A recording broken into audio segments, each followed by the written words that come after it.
First of all అందరికీ sorry. నేనైతే నిన్న వీడియో చేసినో దానివల్ల చాలామంది బాధపడ్డారు, చాలామంది రియాక్ట్ అయ్యారు, చాలామంది సపోర్ట్ చేశారు. సపోర్ట్ చేసిన ప్రతి ఒక్కరికి థ్యాంక్ యూ సో మచ్. నేను చాలా రోజుల నుంచి అన్నీ చూస్తూ ఉన్నా, నేను ఏది ఎప్పుడు పట్టించుకోలేక కానీ కొంచెం బాధ అనిపించి డిప్రెషన్లోకి వెళ్ళిపోయాను. ఎక్కడ నా ఫ్యామిలీ బాధపడుతారో నాకు చెప్పలేకుండా అని ఆ సిచ్యువేషన్లు అన్నీ ఆలోచించి డిప్రెషన్లోకి వెళ్ళిపోయినా తప్ప నేను ఎవరికి భయపడేదాన్ని కాదు. భయపడితే ఈ స్టేజ్లో నేను ఉండేదాన్ని కాదు. నేను చాలా స్ట్రాంగ్ గర్ల్ని, మీ అందరికీ తెలుసు. ఇంకో విషయం, పెళ్లి గురించి అందరూ అవును నా పెళ్లి వల్ల మీకు ఏమైనా నష్టం ఉందా? లేదు కదా. నేను కొత్త లైఫ్ స్టార్ట్ చేయబోతున్నాను. నా కొడుకు నేను చాలా సంతోషంగా ఉండే, ఆ సంతోషంతోనే మీకు ఆన్సర్ నేను చెప్తా. నిన్న చేసిన వీడియోలు కూడా కొంతమంది మంచి తీసుకున్నారు, కొంతమంది చెడు తీసుకున్నారు. అది ఆగదు ఎప్పటికైనా ట్రోలింగ్స్ అనేది. నాకు అది అర్థమైంది. నేను దాన్ని పట్టించుకోవాల్సిన అవసరం నాకు లేదు.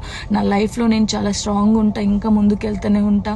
మీ జానక్ ఎప్పుడు స్ట్రాంగ్గానే ఉంటుంది. కొంచెం డిప్రెషన్లోకి వెళ్ళిపోయిన, అంతకుమించి ఇంకేం లేదు. Thank you so much.